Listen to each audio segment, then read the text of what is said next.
Percolation tank के लिए कृषकों को अनुदान दिया जाता है उसके संबंध में है।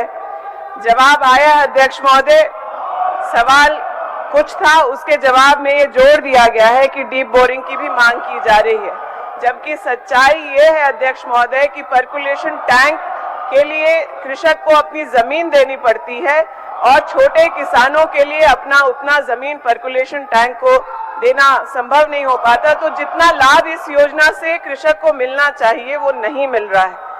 गांव ग्रामीण क्षेत्रों में डीप बोरिंग की मांग ज्यादा है। वो कुआं से में अगर डीप बोरिंग करा करके उनको अगर मोटर वगैरह उपलब्ध हो जाता है तो उनकी सिंचाई का व्यवस्था पर्कुलेशन टैंक से बेहतर होता है।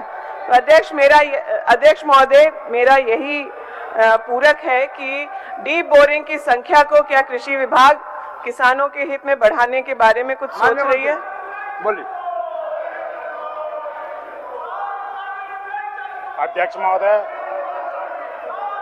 माननीय सदस्य के सुझाव के आलोक में ये कहना चाहूंगा कि इस मद में इस बार वर्तमान सरकार में 500 करोड़ का व्यवस्था किया गया। अध्यक्ष महोदय, निश्चित रूप से डीप बोरिंग की जो उन्होंने मांग की है उनकी संख्या में वृद्धि की जाएगी। हो गया आपका डीप। अध्यक्ष महोदय, डीप बोरिंग की संख्या जो आती है अब एक पूरे विधानसभा क्षेत्र में 9, 10, 12 की होती है। एक अनुमानित संख्या प्रति प्रखंड वाइज अगर मंत्री जी अगर यहाँ बता पाएंगे तो बहुत अच्छा होता। अध्यक्ष महोदय। अध्यक्ष महोदय, जल यदि धरती से आप निकालते हैं तो जल संरक्षण करना भी हमारा साइंस कहता है, विज्ञान कहता है और हम सब करते हैं। अध्यक्ष महोदय, जो छोटे किसान हैं उनके लिए मनरेगा कूप भी है और इस बार 1 लाख कृषि कार्य हेतु विरसा सिंचाई कूप का निर्माण का घोषणा भी किया गया। अध्यक्ष महोदय, माननीय ग्रामीण विकास मंत्री के द्वारा। तो अध्यक्ष महोदय, जल संरक्षण को देखते हुए हमें पीटीवी बनाना है, जमाबंदी और सरकारी तालाबों के जीर्णोद्धार भी करना है और डीप बोरिंग जो इलेक्ट्रिसिटी से चलता है। अध्यक्ष महोदय, एक किसान समृद्धि योजना आया है, मैडम को हम बताना चाहेंगे। मैडम, उसमें माइक्रो लिफ्ट इरिगेशन एरिया उसमें होगा। अध्यक्ष महोदय, मतलब जहाँ पे जल स्रोत है वहाँ से जल उठाकर लिफ्ट कर सोलर से और आसपास के पूरे उस क्लस्टर में एक निश्चित रकबा में उसका हम लोग ये करेंगे, सिंचाई का प्रबंध करेंगे। अध्यक्ष महोदय, कृषि मंत्री जी जो बात कह रहे हैं सिंचाई कूप देने की बात, वो मैं सरकार के इस योजना का हम स्वागत करते हैं। जरूर इससे जो छोटे किसान हैं उनको लाभ मिलेगा, लेकिन जो जल संरक्षण की बात कर रहे हैं, टेबल को प्रोटेक्ट करो, तो जल संरक्षण की बात हो रही है, उसके लिए पीटी ही माध्यम है ऐसा नहीं। अध्यक्ष महोदय, किसानों को अपना जिनके पास आप पूरक नहीं करना कर रहा है, पूरक करिए ना। अध्यक्ष महोदय, मेरा जवाब नहीं मिला। हाँ, तो मैं ये जानना चाहती हूँ कि अगर एलोकेशन हुआ है बजट का 500 करोड़ का, तो प्रति प्रखंड अंदाजन कितनी संख्या में डीप बोरिंग दी जाएगी किसानों को? मेरा इतना ही सवाल है मंत्री जी। माने आप संख्या जानना चाहते हैं ना? एक अनुमानित संख्या। अनुमानित संख्या, ठीक है, एक अनुमानित संख्या बता दीजिए ब्लॉक में, पंचायत में। अध्यक्ष महोदय, अभी बजट लिया गया। अध्यक्ष महोदय, हम जब राज्यादेश निकालेंगे तो उनको अनुमानित संख्या बता देंगे। अध्यक्ष महोदय, आप पूरक की बात करते हैं, हमें हमारा जवाब नहीं मिलता।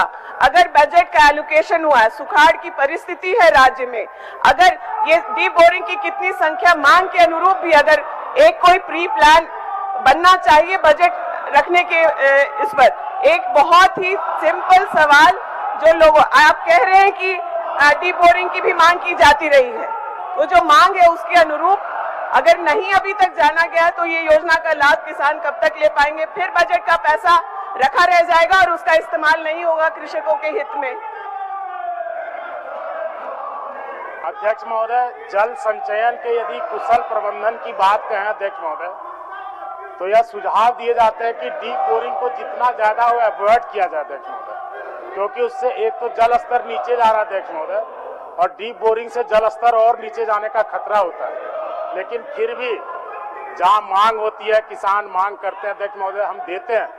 गव्य विकास से भी डीप बोरिंग का व्यवस्था है अध्यक्ष महोदय। डीप बोरिंग सिर्फ कृषि विभाग ही करे ऐसा नहीं है, हम अपने विधायक निधि से भी दे सकते हैं अध्यक्ष महोदय।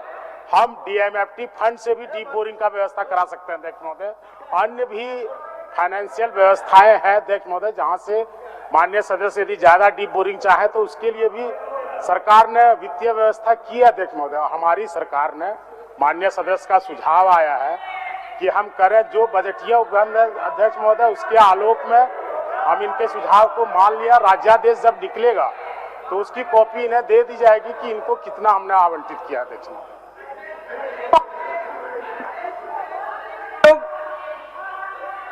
हैं तो उसका कैसा गोलमोल जवाब मिल रहा है ये आपके सामने है। जल संरक्षण करने का भी व्यवस्था कृषि विभाग में है और जो डीप बोरिंग जो किसानों के लिए जरूरत है उसकी भी व्यवस्था यहाँ पर है। विधायकों के पास 5 करोड़ रुपया है, उससे कौन कौन सा काम कराया जा सकता है, इस तरह की टिप्पणी सदन में मुझे लगता है कि इसलिए हम लोग सवाल नहीं करते हैं अध्यक्ष महोदय। एक अनुमानित संख्या आप कृषि विभाग से कितना करेंगे, दूसरे मत से जो हम लोग करा सकते हैं उस पर तो हम लोग जाके DMFT से कर सकते हैं। लेकिन माननीय मंत्री जी, आप कृषि विभाग में प्रति प्रखंड कितना डीप बोरिंग का व्यवस्था किए हैं, मोटा मोटी उसी को बता दीजिए। अध्यक्ष महोदय, वो राज्यादेश आएगा जब हमारी कमेटी निर्णय लेगी अध्यक्ष महोदय, तभी हम वो कर सकते हैं अध्यक्ष महोदय। ये सदन है, हम अनुमान नहीं कर सकते। उनके सुझाव को हमने देख लिया, उन्हें डीप बोरिंग की आवश्यकता है तो उसका ख्याल रखा जाएगा। तो आप लिख के दे दीजिए, आपका डिमांड लिख के माननीय मंत्री जी को दे दीजिए। ठीक अध्यक्ष महोदय, राज्यादेश कब तक आने का संभावना ये तो बता सकते हैं? आप लिख के अपना डिमांड दे दीजिए। बजट का एलोकेशन किस बात पर लिया गया अध्यक्ष में? कोई प्री प्लान नहीं है क्या? और फिर साल के अंत में पता चलता है कि आधे से अधिक बजट का इस्तेमाल नहीं हुआ। मैं इस बात को और बढ़ाना नहीं चाहती, लेकिन आपसे रिक्वेस्ट करती हूं कि आप इस विभाग से राज्यादेश डीप बोरिंग के कब तक आएगा, इस पर इसका समय तो बता ही सकते हैं मंत्री जी। अध्यक्ष महोदय, ये प्रक्रिया अध्यक्ष महोदय 1 अप्रैल से हमारा बजटीय उपबंध शुरू होगा अध्यक्ष महोदय। हम लोग जल्द ही राज्यादेश निकालेंगे और जैसे ही राज्यादेश निकलेगा उनका जो आवंटन है हम उन्हें उपलब्ध करा देंगे। हो गया। माननीय सदस्य प्रदीप यादव जी,